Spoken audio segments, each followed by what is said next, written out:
2025년 1분기 미국 전기차 시장 순위표가 완전히 뒤집혔습니다. 1위는 당연히 테슬라, 그런데 2위 자리에 뜻밖의 이름이 올라섰습니다. 유럽도, 일본도, 중국도 아니었습니다. 미국인들이 줄 서서 사는 그 브랜드, 바로 한국이었습니다. 어떻게 이런 일이 가능했을까요? 데트로이트 모터쇼에서 만난 한 미국인 가족의 이야기부터 시작해보겠습니다. 존 리처드슨, 42세, 텍사스 오스틴에 사는 평범한 아버지였습니다. 그는 2년 전까지만 해도 현대차라는 브랜드조차 제대로 몰랐다고 말합니다. 하지만 지금 그의 차고에는 아이오닉 5가 서 있습니다. 처음엔 독일차를 주문했어요. 하지만 보조금을 받을 수 없다는 걸 알고 현대차로 바꿨죠. 지금은 가족 모두가 이 차를 사랑합니다.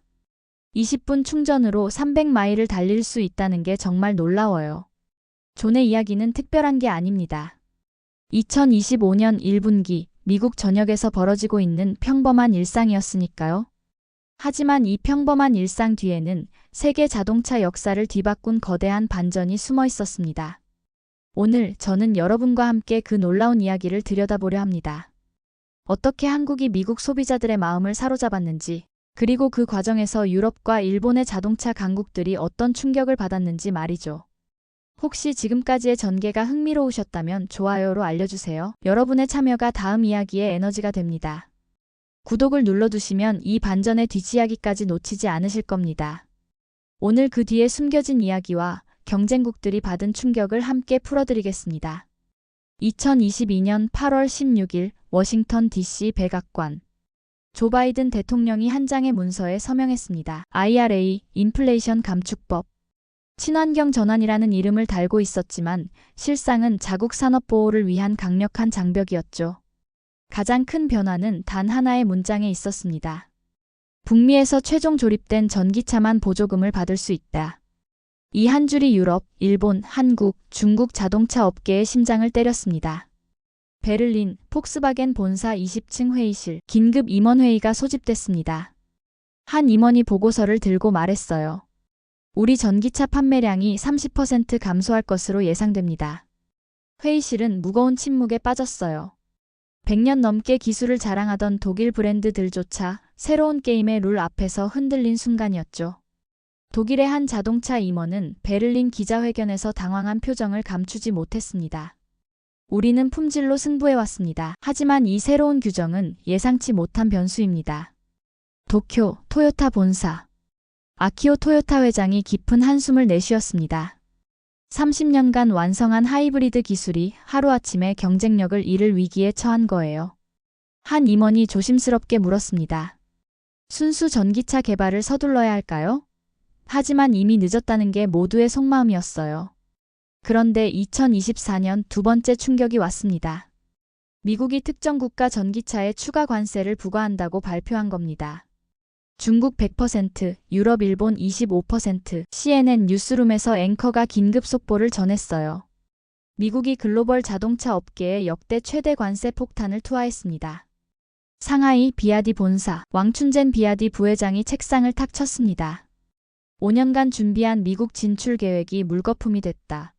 중국 전기차 업계 전체가 충격에 빠졌어요.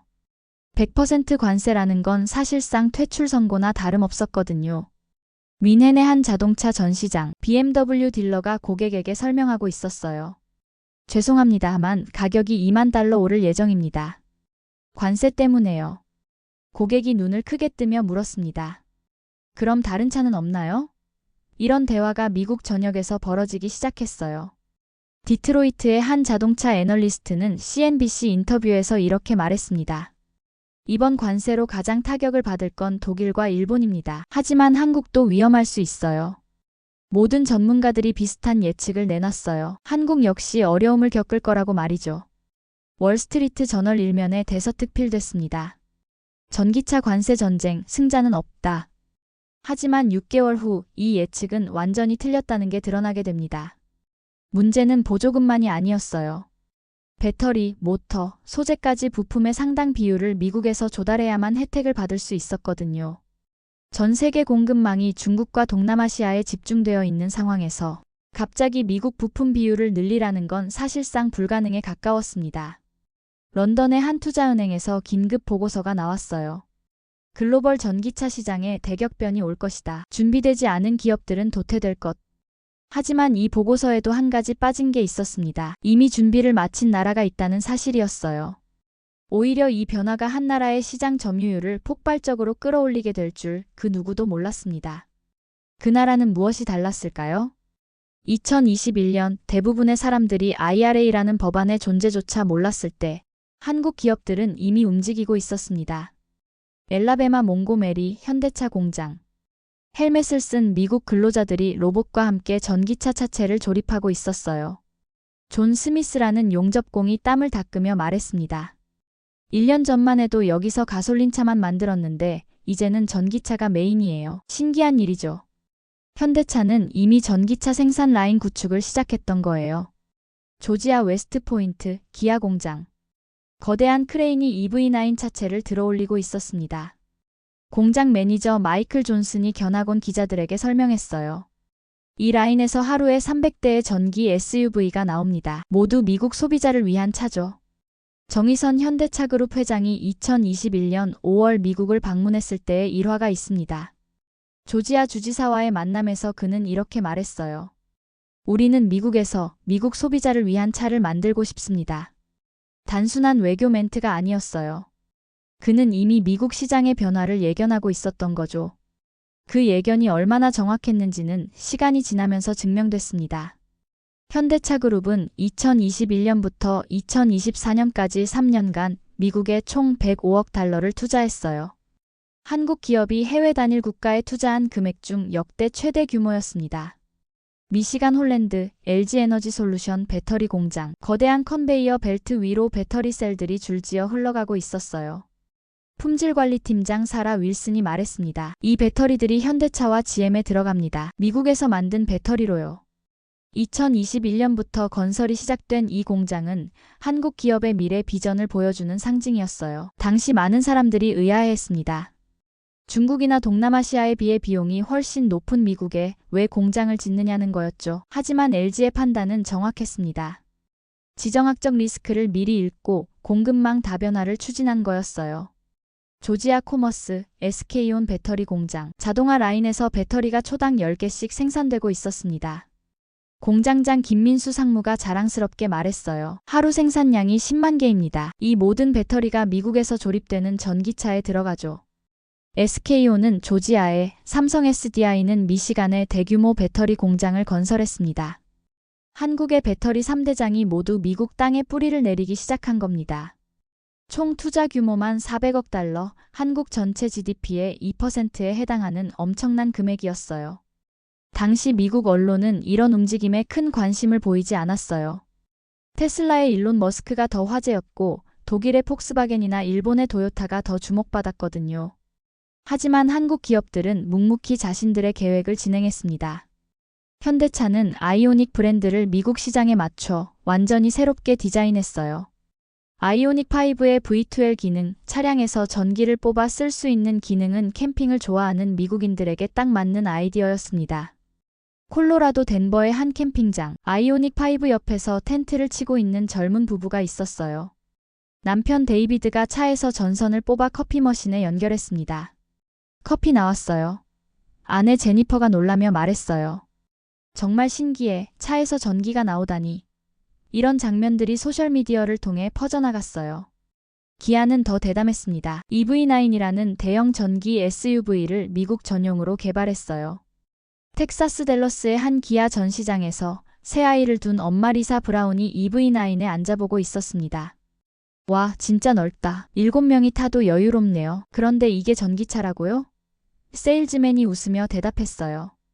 네, 20분 충전으로 300마일 갈 수 있어요. 하지만 진짜 게임 체인저는 따로 있었습니다. 바로 충전 속도였어요. 한국 전기차들은 18분에서 20분이면 10%에서 80%까지 충전이 가능했습니다.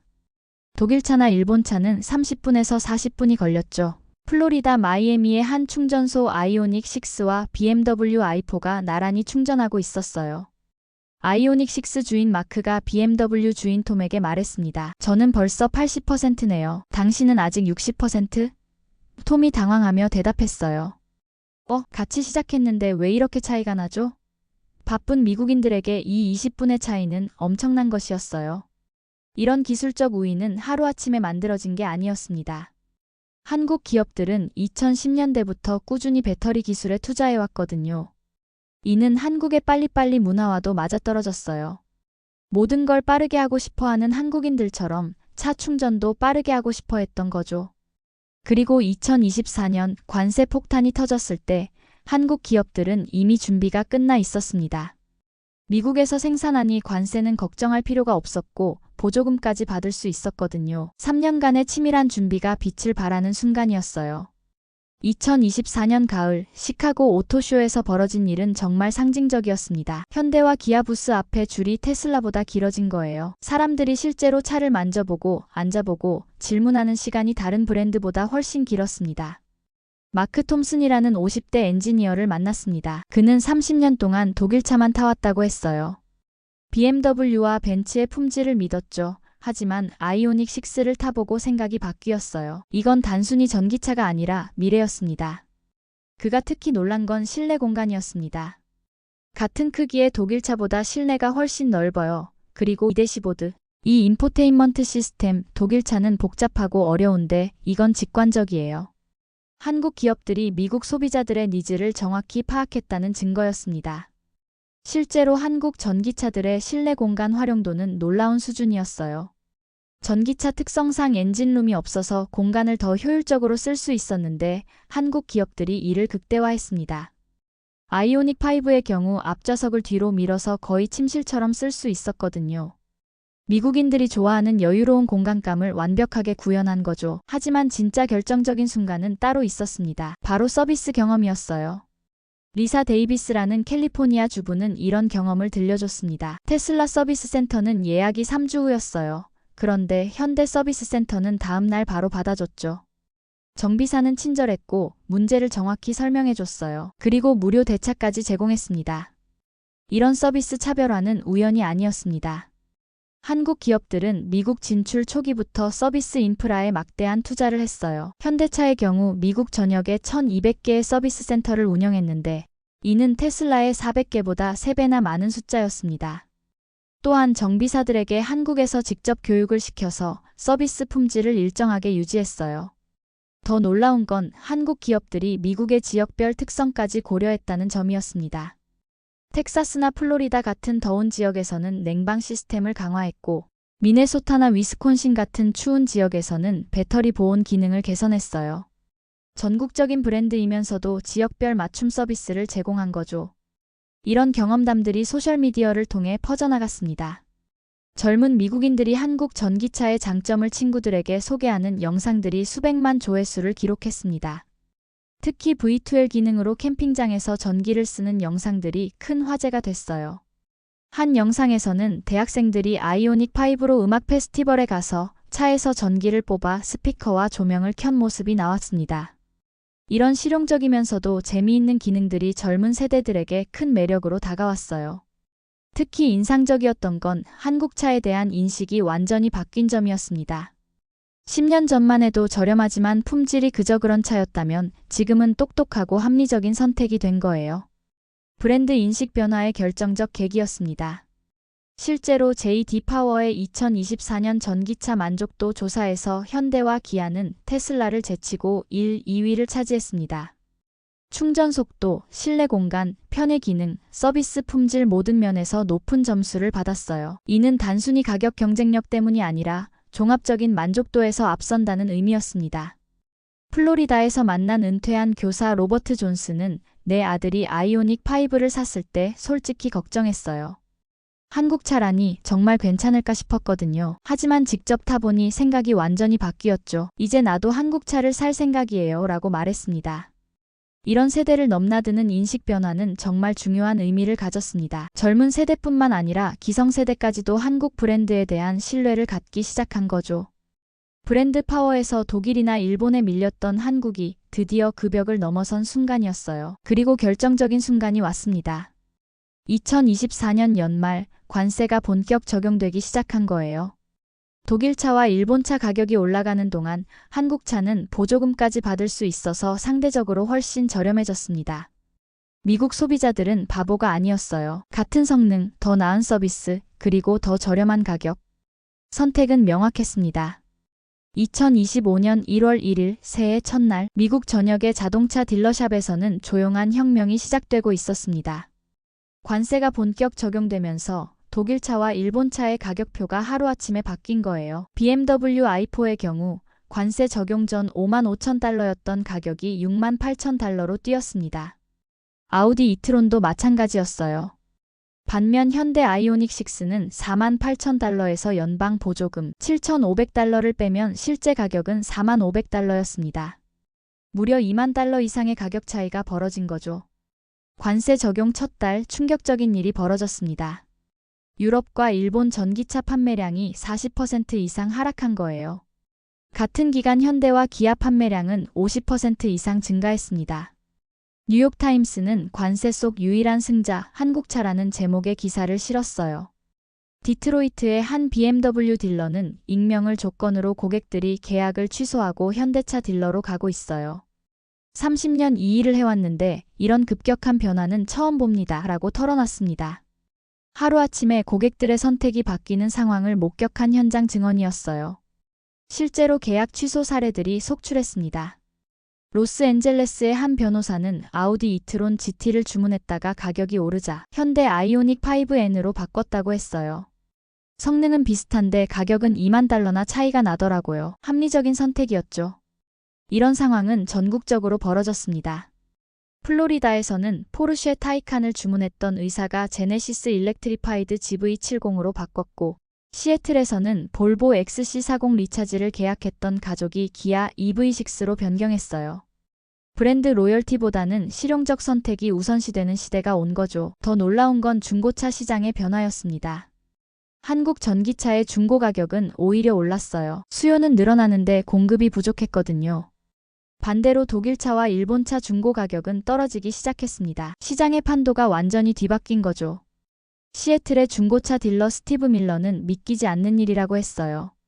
1년 된 아이오닉 5가 새차 가격보다 비싸게 팔리고 있어요. 반면 BMW i3는 아무도 안 찾으려고 하고요. 중고차 시장에서조차 한국차의 가치가 독일차를 앞서는 현상이 벌어진 겁니다. 하지만 진짜 충격은 따로 있었습니다. 미국 내 생산 기준 때문에 일부 한국차도 타격을 받을 줄 알았는데 오히려 반대 효과가 났던 거예요. 소비자들이 한국차는 미국에서 만드니까 안전하다는 인식을 갖게 된 겁니다. 텍사스 오스틴의 테크 기업 직원 에밀리 챙은 친구들 사이에서 현대차는 이미 쿨한 선택이 됐어요. 테슬라는 너무 흔하고 독일차는 너무 비싸고 현대차는 딱 적당해요 라고 말했습니다. 젊은 세대들 사이에서 한국차가 새로운 트렌드로 자리 잡은 거죠. 2025년 1월 한 달간 현대차 미국 판매량은 전년 동월 대비 68% 증가했어요. 기아는 무려 73% 늘었습니다. 반면 BMW는 32% 감소, 아우디는 29% 감소했죠. 시장 지형이 완전히 재편된 거예요. 자동차 전문 조사기관 콕스 오토모티브는 이런 변화가 일시적이 아닐 것이라고 분석했습니다. 한번 한국차를 경험한 소비자들의 만족도가 높아서 재구매 의향도 크다는 거였어요. 단순히 가격 때문이 아니라 제품 자체의 경쟁력을 인정받은 결과였습니다. 그리고 무엇보다 한국 브랜드에 대한 미국인들의 신뢰가 확실히 올라갔어요. 갤럽의 2025년 1월 조사에서 한국산 제품에 대한 미국인들의 신뢰도는 75%를 기록했습니다. 이는 독일 78%과 거의 비슷한 수준이었어요.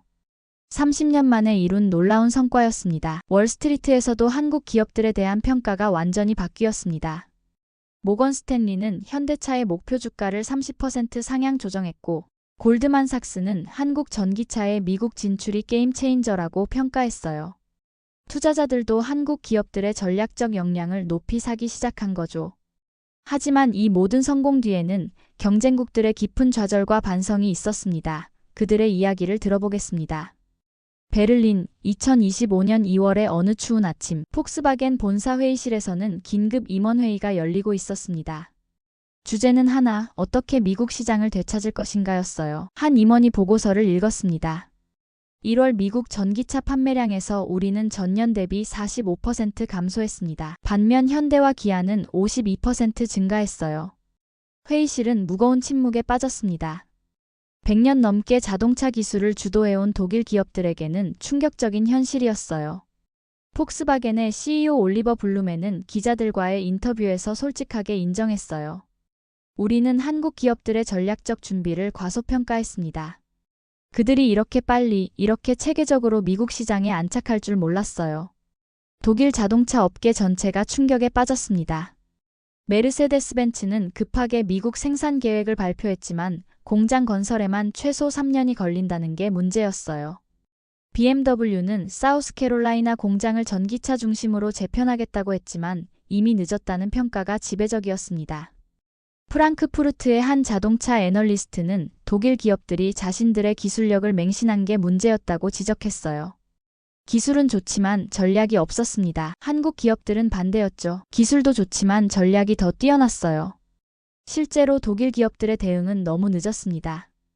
폭스바겐이 ID 시리즈를 본격적으로 미국에 출시한 게 2022년이었는데 이때 이미 현대와 기아는 미국 현지 생산을 시작하고 있었거든요. 2년의 시간 차이가 결정적인 격차를 만든 거죠. 더 심각한 문제는 독일 기업들의 전기차 기술이 한국에 비해 뒤처져 있다는 점이었습니다. 충전 속도에서 한국 차는 18에서 20분이면 80% 충전이 가능했지만 독일 차는 30에서 40분이 걸렸어요. 소프트웨어 업데이트도 한국 차는 무선으로 가능했지만 독일 차는 대부분 서비스 센터에 가야 했습니다. 일본도 마찬가지였습니다. 도요타는 여전히 하이브리드에 집중하고 있었고 순수 전기차 개발은 뒤처져 있었어요. 혼다는 GM과 손을 잡았지만 한국 기업들에 비해 속도가 느렸습니다. 30년간 하이브리드 기술로 세계를 리드했던 일본이 전기차 시대에는 오히려 발목을 잡힌 셈이었어요. 도쿄의 한 자동차 업계 관계자는 익명을 조건으로 우리는 5년 전 기술에 안주했어요. 한국 기업들이 이렇게 빨리 따라올 줄 몰랐죠. 아니, 사실은 추월당한 거죠 라고 말했습니다. 기술적 자만이 얼마나 위험한지를 보여주는 증언이었어요. 더 충격적인 건 이들이 뒤늦게 한국 기업들과 협력을 요청하기 시작했다는 점이었어요. BMW는 삼성 SDI와 배터리 공급 계약을 맺었고 벤츠는 LG에너지솔루션과 협력을 확대했습니다. 경쟁자였던 한국 기업들에게 도움을 요청하는 상황이 된 거죠. 프랑스 르노의 CEO는 더 직설적이었어요. 한국 기업들에게서 배워야 합니다. 그들의 속도, 그들의 전략적 사고를 말이죠. 유럽 자동차 업계의 자존심이 무너지는 순간이었습니다. 중국은 더욱 절망적이었습니다.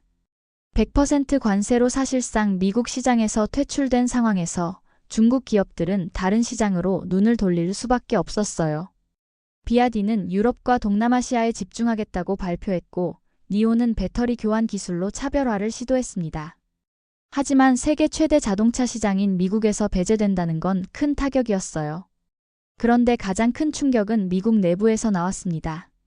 미국 자동차 산업의 심장부인 디트로이트에서도 자성의 목소리가 나오기 시작한 거예요.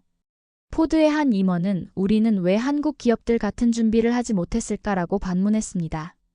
IRA는 우리를 돕기 위한 법안이었는데 정작 가장 큰 이익을 본 건 한국 기업들이었어요. 자국 기업을 보호하려던 정책이 오히려 외국 기업에게 더 큰 기회를 준 아이러니한 상황이었죠. GM도 마찬가지였습니다. 그들은 얼티엄이라는 전기차 플랫폼을 개발했지만 생산량이나 품질 면에서 한국 기업들을 따라잡지 못했어요. 오히려 혼다와 손을 잡고 공동 대응하는 방향으로 선회했습니다. 미국과 일본 기업이 손을 잡은 건 한국 기업과의 격차를 줄이기 위한 불가피한 선택이었죠. 월스트리트 저널의 한 칼럼니스트는 미국이 자국 산업을 보호하려고 만든 법이 한국 기업들에게 더 큰 기회를 줬다며 아이러니한 상황이라고 평가했어요. 정책의 의도와 결과가 정반대로 나온 대표적인 사례였습니다. 그리고 무엇보다 한국 기업들에 대한 인식이 완전히 바뀌었습니다. 더 이상 저가 브랜드가 아니라 혁신의 선두주자로 인정받기 시작한 거예요. 실리콘밸리의 한 벤처 캐피털리스트는 한국 기업들의 전략적 사고는 테크 기업 수준이라며 감탄했습니다. 3년 전부터 미국 시장의 변화를 예견하고 준비했다는 건 정말 놀라운 일이에요. 한국 기업들이 단순한 제조업체가 아니라 전략적 기업으로 인정받는 순간이었어요. 지금까지의 이야기가 흥미로우셨다면 잠깐만 시간을 내서 좋아요 버튼을 눌러주세요. 2025년 3월 제네바 모터쇼에서 벌어진 일은 상징적이었습니다. 유럽 최대의 자동차 전시회인데 가장 많은 관심을 받은 건 한국 브랜드들이었어요. 현대는 새로운 아이오닉 7을, 기아는 EV9의 유럽 사양을 공개했습니다. 그런데 더 흥미로운 건 유럽 언론들의 반응이었어요. BBC는 한국 자동차의 유럽 역습이 시작됐다고 보도했고, 르피가로는 한국이 새로운 자동차 강국으로 부상했다고 평가했습니다. 유럽이 한국의 기술력과 전략적 사고를 공식적으로 인정하는 순간이었어요. 스위스 취리히에서 만난 자동차 저널리스트 클라우스 뮬러는 10년 전만 해도 한국 차는 가성비 좋은 차 정도였습니다. 하지만 지금은 미래를 보여주는 차가 됐어요. 이런 변화를 예상한 사람은 거의 없었을 겁니다. 라고 말했습니다. 그리고 그날 저녁 현대차그룹의 정의선 회장이 기자들과의 만남에서 한 말은 많은 사람들에게 깊은 인상을 남겼습니다. 우리는 운이 좋았던 게 아닙니다. 5년 전부터 이 순간을 준비해왔어요. 미국 시장의 변화, 전기차로의 전환, 지정학적 갈등까지 모든 시나리오를 검토하고 대비했습니다. 그의 말에는 확신이 담겨 있었어요. 그리고 실제로 한국 기업들의 성공에는 단순한 운 이상의 것이 있었습니다. 첫째, 기술력이었습니다. 한국의 배터리 기술은 세계 최고 수준이었어요. LG에너지솔루션, SK온, 삼성 SDI가 전 세계 배터리 시장의 30% 이상을 차지하고 있었거든요. 이는 하루아침에 이뤄진 게 아니었습니다. 2010년대부터 10년 넘게 투자하고 연구한 결과였어요. 특히 한국 배터리의 안전성과 에너지 밀도는 세계 최고 수준이었습니다. 중국 배터리는 가격이 저렴했지만 안전성에 문제가 있었고, 일본 배터리는 안전하지만 에너지 밀도가 낮았어요. 한국 배터리는 안전성과 성능을 동시에 만족시킨 유일한 해답이었습니다. 둘째, 속도였습니다. 한국 기업들의 의사결정 속도는 유럽이나 일본 기업들보다 훨씬 빨랐어요. 현대차가 미국의 전기차 공장을 짓기로 결정한 것부터 실제 생산까지 3년밖에 걸리지 않았습니다. 독일 기업들은 계획 수립에만 그 정도 시간이 걸렸거든요. 이런 속도의 차이는 조직 문화에서 나왔습니다. 한국 기업들은 톱다운 의사결정 구조로 빠른 실행이 가능했어요. 반면 독일이나 일본 기업들은 합의를 중시하는 문화 때문에 의사결정이 느렸습니다. 변화가 빠른 시대에는 속도가 곧 경쟁력이었어요. 셋째, 전략적 사고였습니다.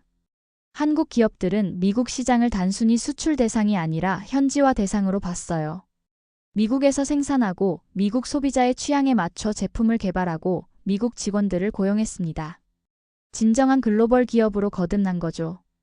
현대차의 미국 현지 고용은 5만 명에 달했고 이들 대부분이 지역 주민이었어요. 단순히 공장만 옮긴 게 아니라 지역 경제에 기여하는 기업으로 자리 잡은 겁니다. 이는 미국 정치인들과 지역민들에게도 좋은 인상을 줬어요. 넷째, 정부의 지원이었습니다.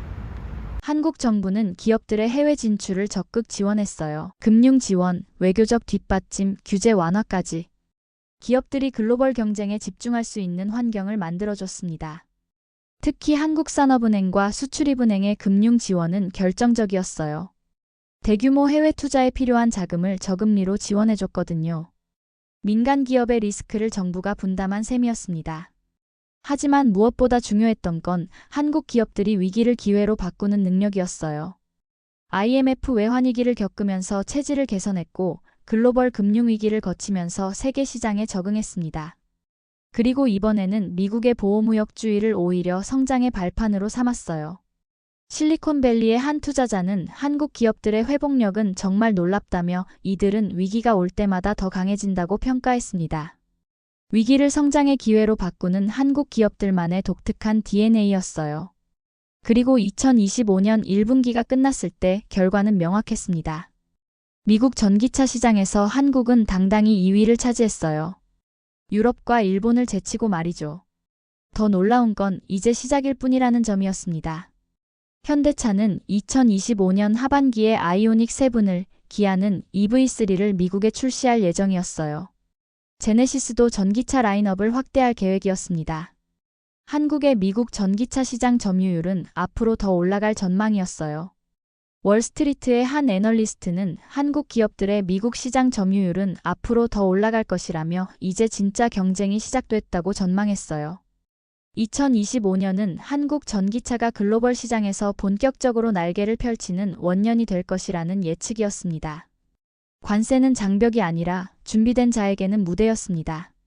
그리고 이번 무대에서 가장 큰 박수를 받은 건 한국이었어요. 하지만 이것은 끝이 아니라 새로운 시작이었습니다. 지금까지 우리가 목격한 건 단순한 성공 스토리가 아닙니다. 이것은 변화하는 세계에서 살아남는 법에 대한 가장 생생한 교과서였어요. 미국이 만든 보호주의 장벽 앞에서 대부분의 나라는 당황했습니다.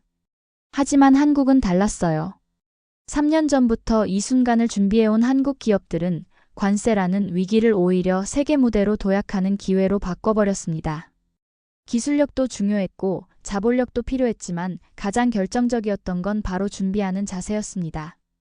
변화를 두려워하지 않고 미리 대비하는 능력, 위기 속에서도 기회를 찾아내는 전략적 사고, 그리고 마지막까지 포기하지 않는 끈기.